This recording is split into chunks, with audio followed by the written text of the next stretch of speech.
presentamos Tiempo de Dios con el pastor Ezequiel Molina Hijo.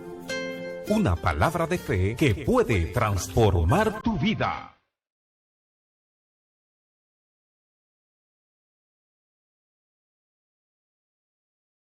Todo lo que el hombre siembra, eso va a cosechar. No me canso de repetirle a la gente que hay que vivir todos los días creyendo que Dios cumplirá su promesa en nuestras vidas.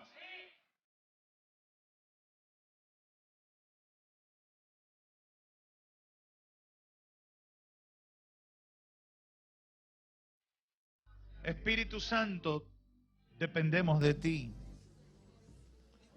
Tú has preparado las vasijas que van a recibir lo que tú impartes a través de tu instrumento. Te pedimos, te rogamos, te solicitamos que traigas sanidad, liberación y salvación en la vida de la gente que nos escucha aquí y fuera de aquí, en cualquier lugar del mundo, por el aire, por internet, por televisión, por radio, por donde sea. Trae salvación, Señor. Trae liberación espiritual en el nombre de Jesús. Amén. Amén. Salmos 11, verso 4.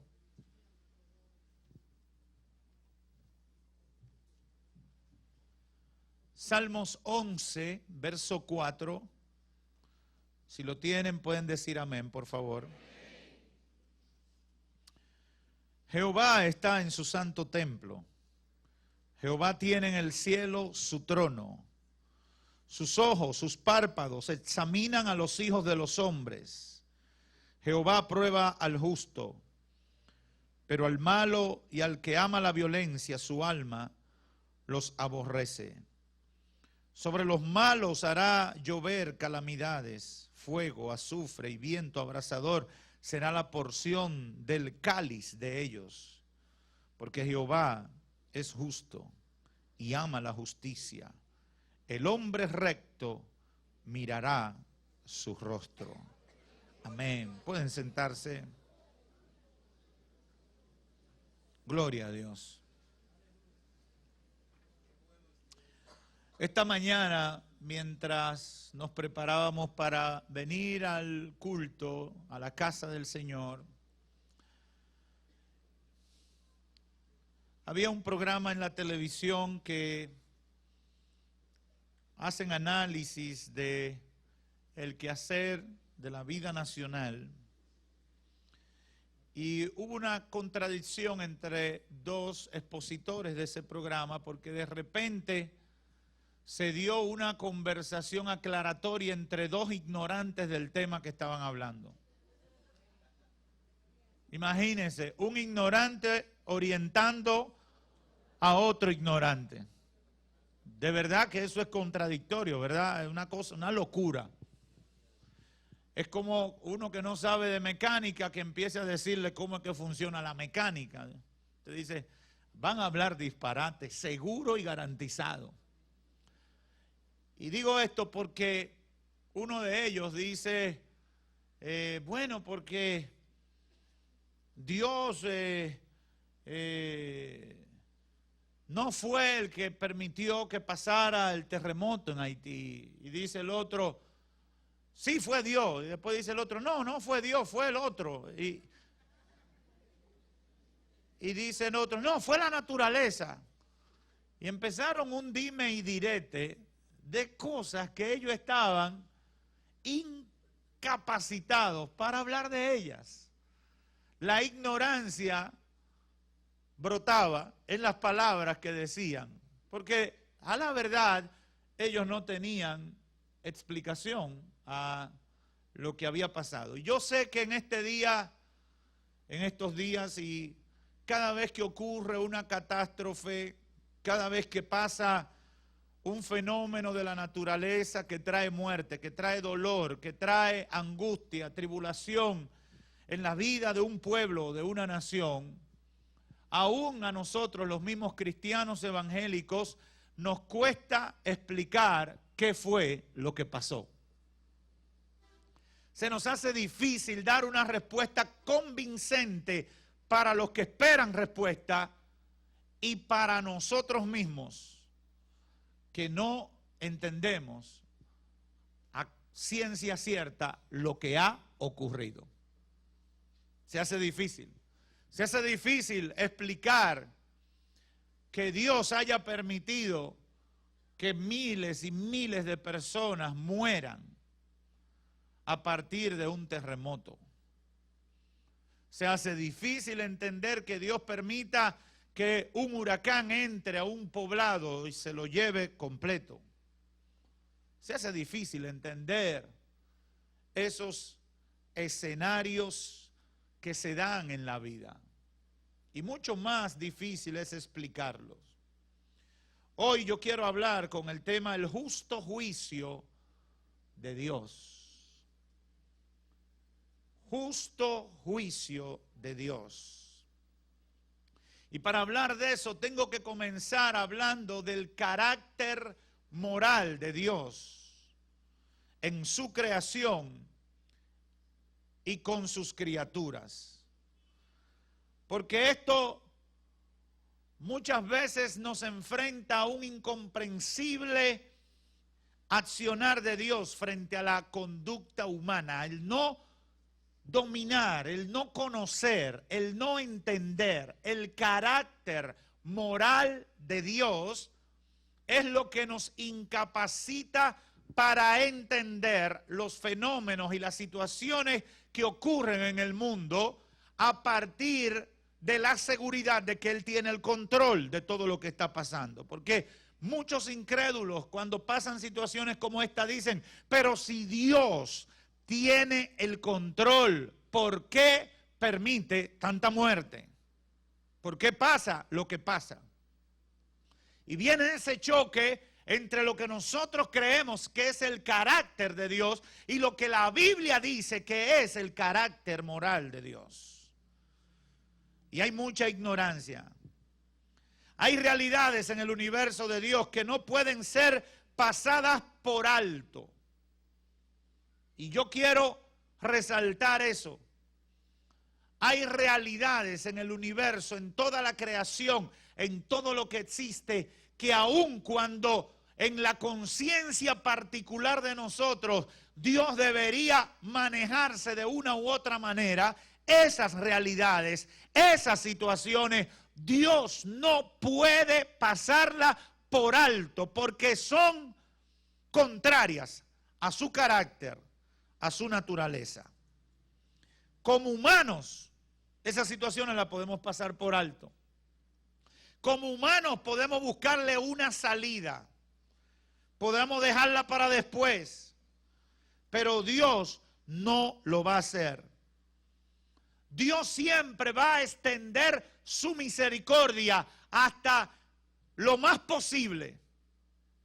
Pero llegará un momento en que su justicia demandará una acción correspondiente con su carácter, con su naturaleza.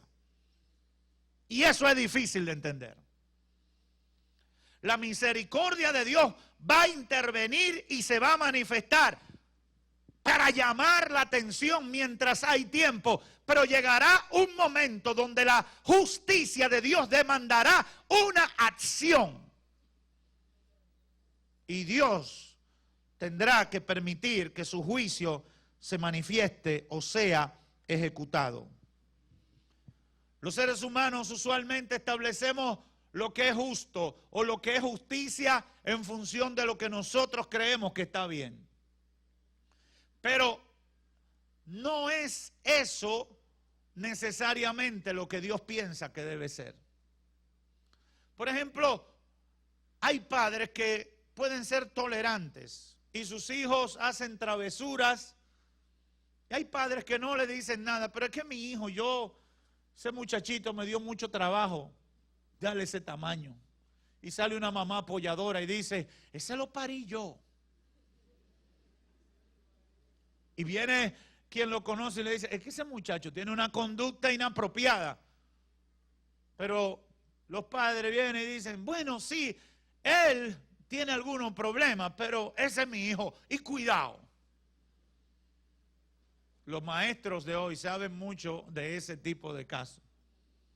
Los profesores en las diferentes escuelas y academias. ¿Por qué? Porque los padres, y es una práctica del ser humano, podemos cometer el error de establecer la justicia de una forma muy particular e individual. Lo que yo creo, lo que yo quiero, como yo quiero manejarlo, aun cuando para todo el mundo lo que esté pasando está mal.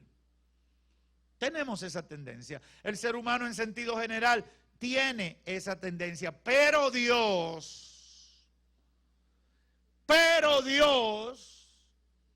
no funciona de esa manera.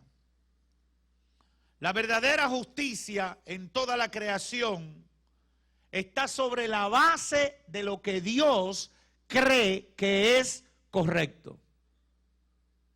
Independientemente si yo estoy de acuerdo o no estoy de acuerdo.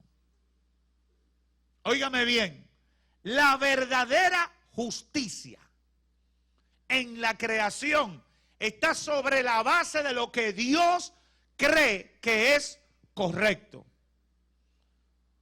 Por lo tanto, no es un valor, no es una condición subjetiva.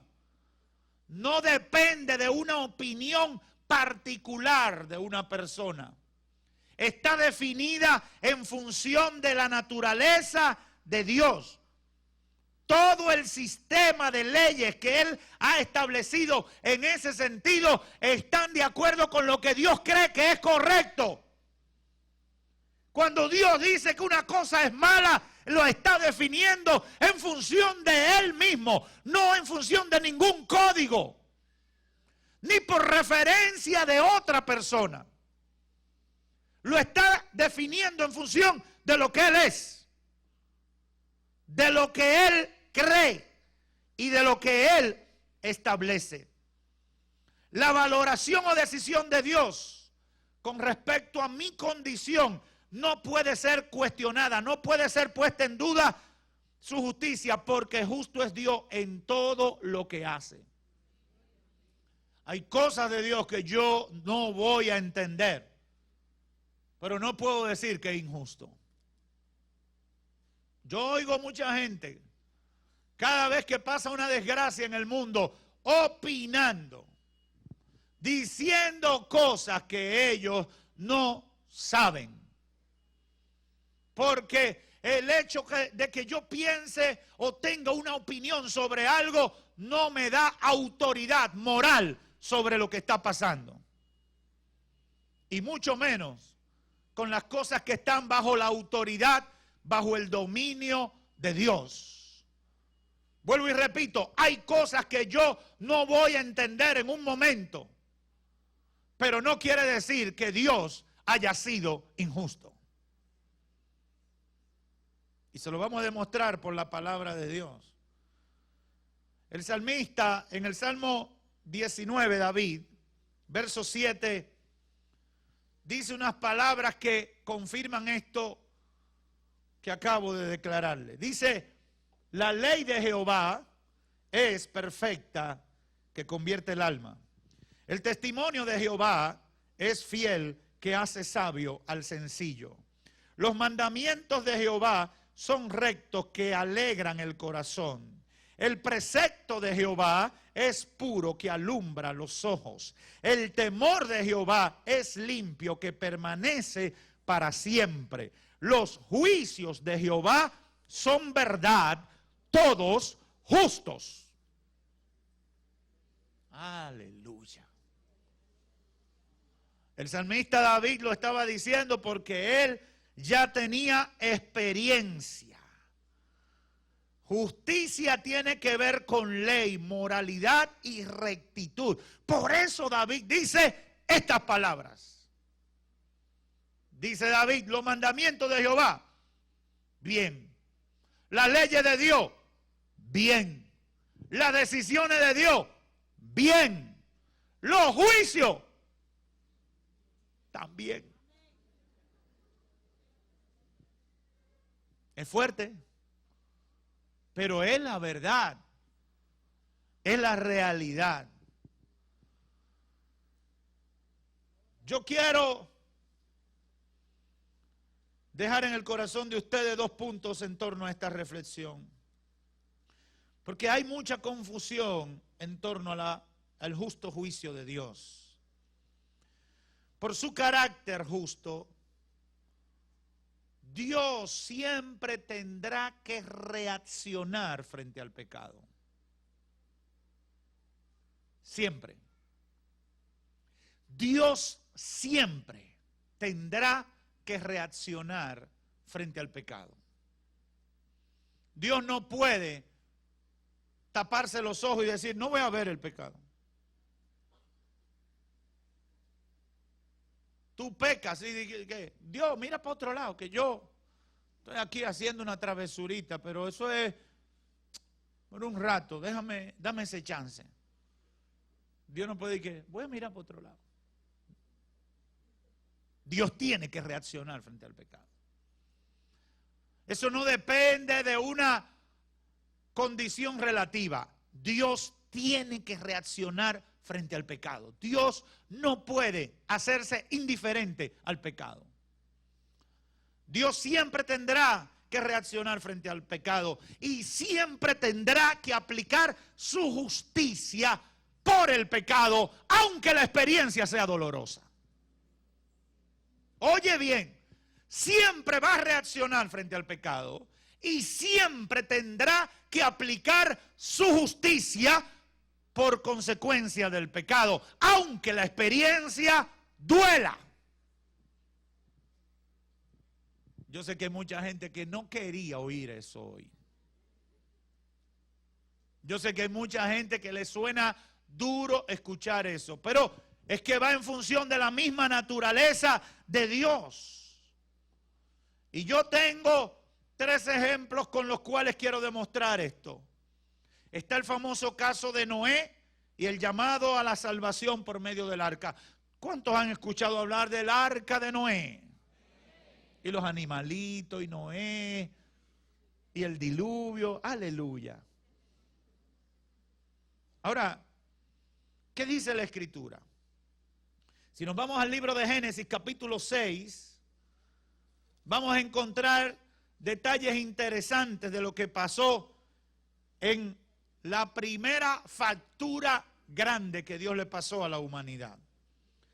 Capítulo 6, verso 5 de Génesis. Dice, y vio Jehová que la maldad de los hombres era mucha en la tierra y que todo designio de los pensamientos del corazón de ellos era de continuo solamente el mal. Y se arrepintió Jehová de haber hecho al hombre en la tierra y le dolió en su corazón. Y dijo Jehová, raeré de sobre la faz de la tierra a los hombres que he creado, desde el hombre hasta la bestia y hasta el reptil y las aves del cielo, pues me arrepiento de haberlos hecho.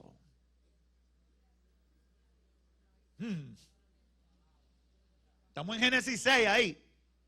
No estamos en Apocalipsis 22. Génesis 6. Dios ve la maldad que era de continuo el mal y reacciona. Porque no podía pasarla por alto. De ahí se desprende todo lo que pasó con Noé. Dios habla a Noé, le dice, voy a destruir al mundo. Construye una embarcación, construye con estas medidas, prepara este proyecto porque voy a destruir la tierra con agua. Y yo estuve analizando una serie de datos en torno al diluvio y es maravilloso cómo entender que la ciencia de hoy confirma lo que Dios hizo y que está registrado en la Escritura. Pero no me voy a meter ahí porque amanecemos en este mensaje. Lo vamos a dejar para después. Pero en términos generales, ¿qué pasó en el tiempo de Noé? El pecado provocó la reacción de Dios y su justicia tenía que manifestarse. Dios no podía ser indiferente a la maldad de la humanidad de ese tiempo. No podía. No podía. ¿Qué hizo? Extendió su misericordia para avisarle a la gente que tenían que arrepentirse porque el juicio era inevitable. Inevitable. Algunos intercesores o negociadores pudieron pensar, pero Dios tenía que negociar, porque en esta tierra todo se negocia. Señor, deja ese castigo para después, porque tú sabes que son unos cabezones que están pecando ahí, pero en el fondo, allá en el fondo, son buenos. ¿Sí o no? Pero no. Dios dijo, demasiado pecado, se acabó. No lo resisto, más pecado. Entonces viene juicio. Viene juicio. ¿Y qué pasó? Vino el diluvio. Dios podía agenciarse otros métodos. Dios podía usar otros métodos menos traumáticos para corregir al hombre, pero el castigo determinado para la gente de los días de Noé fue un castigo proporcional a lo que la justicia de Dios entendió que era la maldad de la humanidad. Y eso estaba bien dentro de la justicia de Dios, dentro del carácter natural de Dios. ¿Por qué?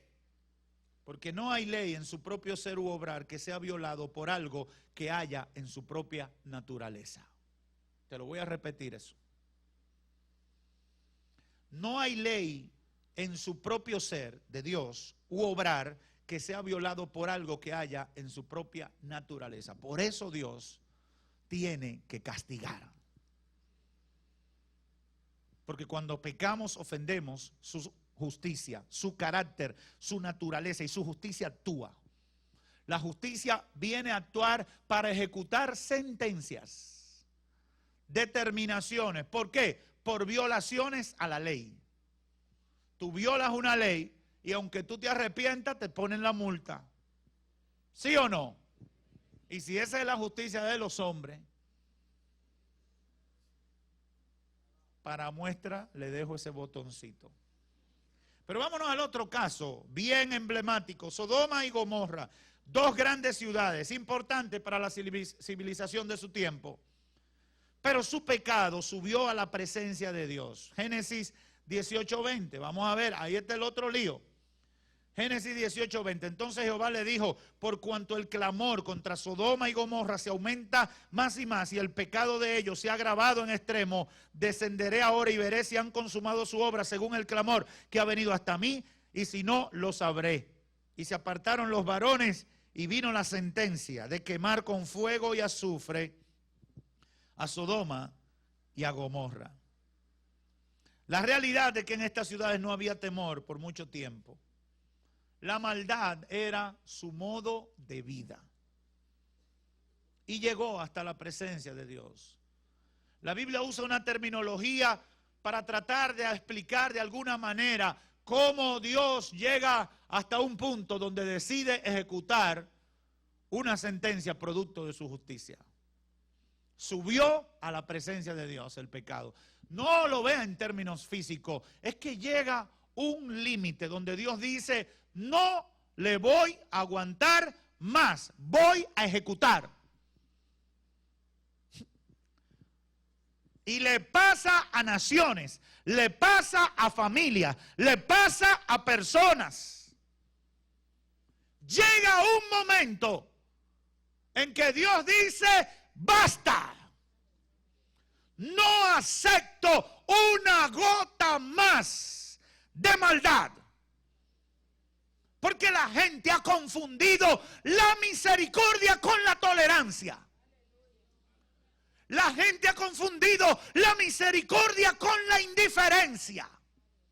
La gente ha confundido la misericordia con el desconocimiento de la realidad. Dios no puede ser burlado. Todo lo que el hombre sembrare, eso va a cosechar. Yo sé que la gente no quiere conocer esa faceta de Dios. La gente quiere Dios es amor y me ama y yo soy malo y vuelve y me ama y yo vuelvo y hago una travesura, hago algo malo y vuelve y me ama. Y después que sigo de malo, que me siga amando. te equivocaste, varón. Hay un tiempo. Su misericordia estará fluyendo para ti. Miren, este mismo verso 21, los ángeles que descendieron y hablaron con Abraham y le comunican la decisión de quemar a Sodoma y Gomorra, toman la decisión de ir a Sodoma y a Gomorra para constatar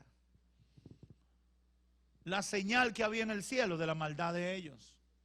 Dice el verso 21 que ellos dijeron, vamos a descender y ver el reporte que hay aquí en el cielo, que hay en el cielo. Vamos a confirmárselo al Señor.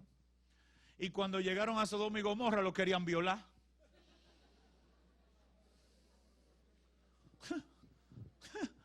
Mire que ángeles había en Sodoma y Gomorra. Génesis 13:13 dice algo que confirma todo eso de la maldad que había en ellos.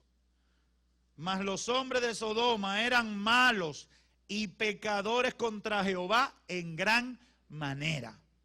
Mucha gente pudo pensar, pero Dios si es malo, va a quemar esa ciudad, le va a echar fuego y azufre, y la gente inocente que hay ahí, y los niños, y los ancianos, y los que están ahí, que están pasando, y qué sé yo qué. Hay una sentencia.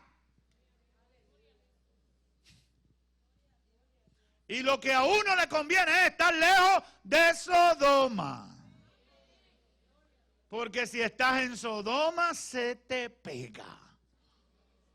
Porque en Sodoma viven los sodomitas. El que tenga oídos para oír, que oiga. Habían niños, habían ancianos, había gente de que era buena, entre comillas, en Sodoma y Gomorra. Pero Dios dijo, nada más queda Lot y por un pedacito. Y si usted analiza la familia de Lot, se va a dar cuenta que ellos se fueron de ñapa. Porque cuando hay uno que teme a Jehová, hay bendiciones por añadidura que se le pegan a los que están ahí. Si en una casa hay una mujer de Dios, la bendición de esa mujer de Dios se le pega a todo lo incircunciso que hay ahí, porque es que la bendición de Dios está ahí sobre esa mujer. Pero voy a seguir avanzando. Pero Dios tenía que pasarle factura a Sodoma y a Gomorra, y se la pasó. Fuego y azufre descendió del cielo y borró de la tierra a esas dos ciudades. Y por último, en tercer lugar, está la historia de Israel, y que hay demasiado ejemplo. Sus éxodos y tiempos de esclavitud. Dios siempre advertía, levantaba profetas, le decía, están en pecado, arrepiéntanse, cambien. Óigame, dejen los lugares altos de adoración a los Baales, a los dioses falsos. Una y otra vez se levantaron profetas, hombres de Dios, advirtiendo, venía el juicio y volvía y le caía toda la ira de Dios sobre ellos. Se arrepentían y después volvían una y otra vez. Y ahí está el caso de Jeremías.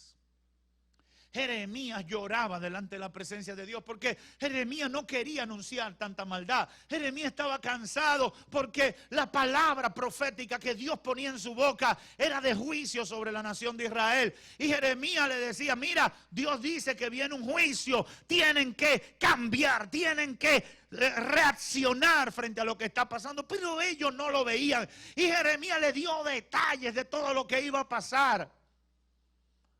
Y muchas veces Jeremías se sintió deprimido porque él no quería ser vocero de malas noticias.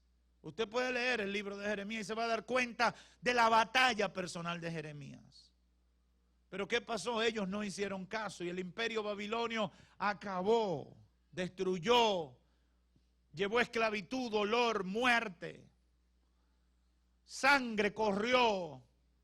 Fueron destruidos los hogares, muerte a diestra y a siniestra. ¿Por causa de qué? Del pecado. La ira de Dios se derramó y vino muerte, destrucción y dolor, luto a esta nación. Tremendo. No debió ser, pero sí fue. Y a mí me llama la atención una oración que encontré en esta experiencia a partir de lo que había sido el ministerio de Jeremías, anunciando el juicio de Dios para Israel. Y encontré la oración de Daniel en el capítulo 9 del libro de Daniel. Y oiga lo que dice Daniel confirmando todo esto que estamos planteando. Verso 4 de Daniel 9. Dice: y oré a Jehová mi Dios e hice confesión diciendo: ahora, Señor Dios grande, digno de ser temido, que guardas el pacto y la misericordia con los que te aman y guarda tus mandamientos. Dice Daniel en su oración: hemos pecado, hemos cometido iniquidad, hemos hecho impíamente y hemos sido rebeldes y nos hemos apartado de tus mandamientos y de tus ordenanzas. No hemos obedecido a tus siervos los profetas que en tu nombre hablaron a nuestros reyes, a nuestros príncipes, a nuestros padres y a todo el pueblo de la tierra.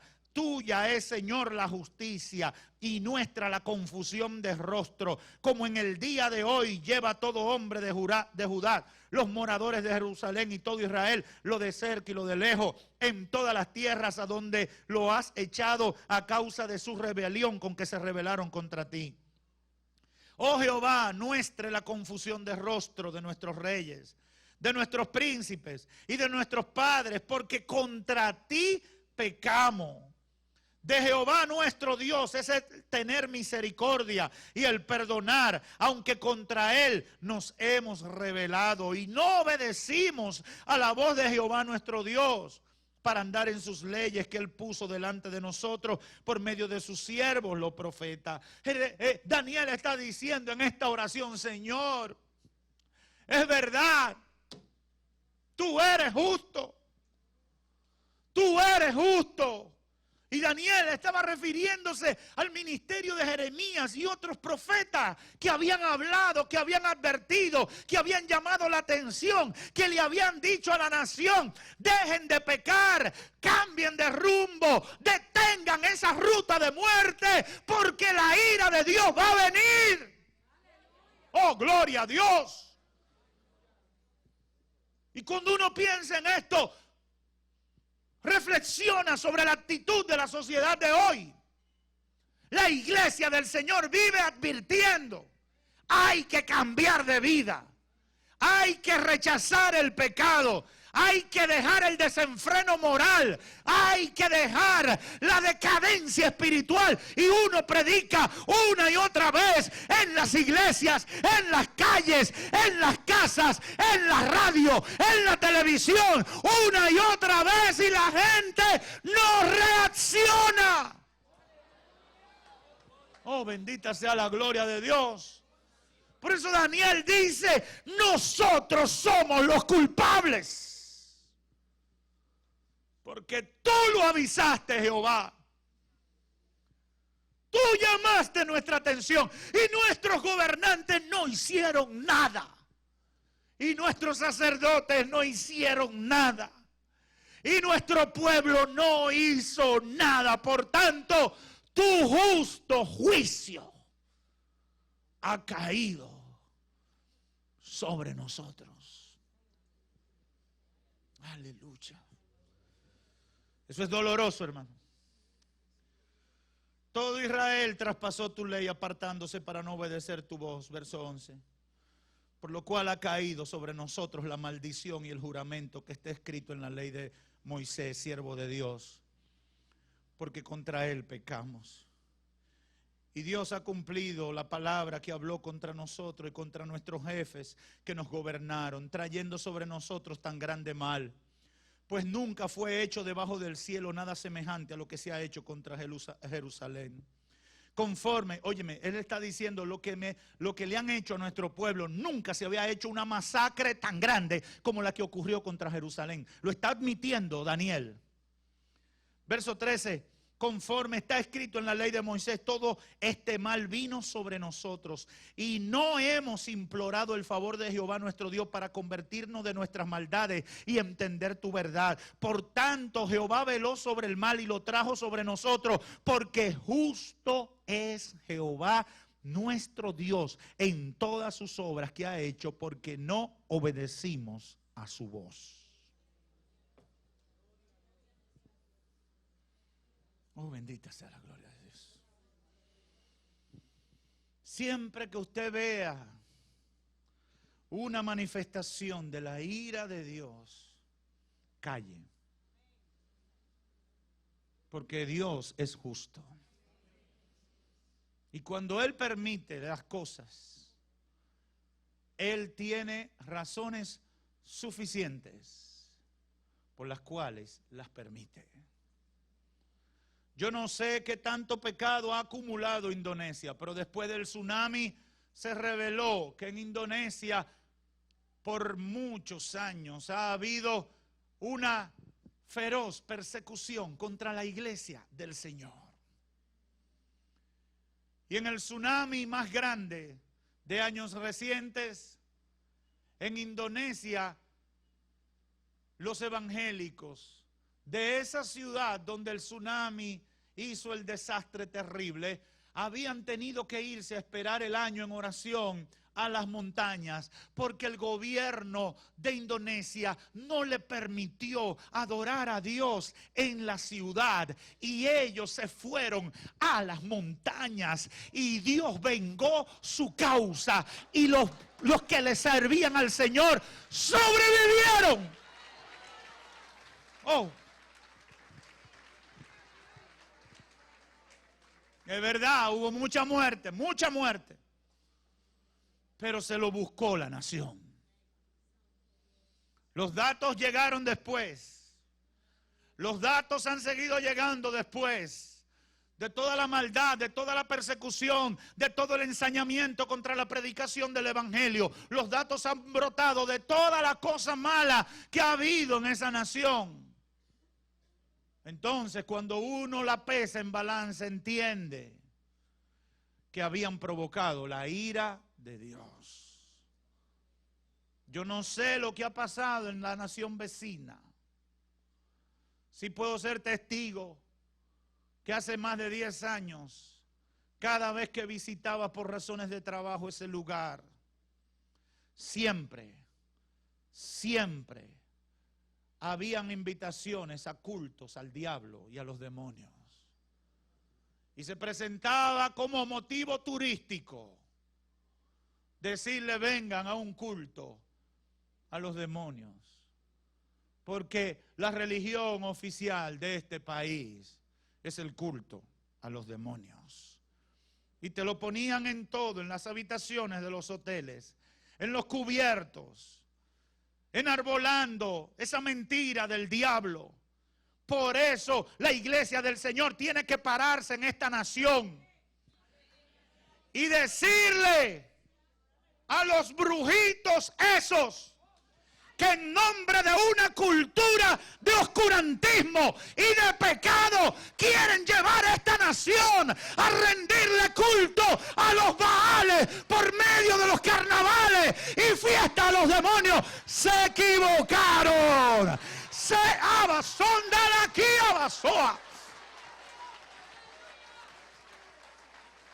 No me cuentan en ese pueblo que le rinde culto a Satanás. Hay una iglesia que tiene un Dios vivo, que tiene un Dios de poder, que no admite el pecado. ¡Oh, gloria a Dios!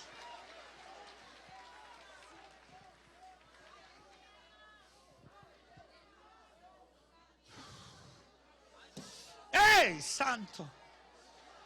¡Oh, bendita sea la gloria de Dios!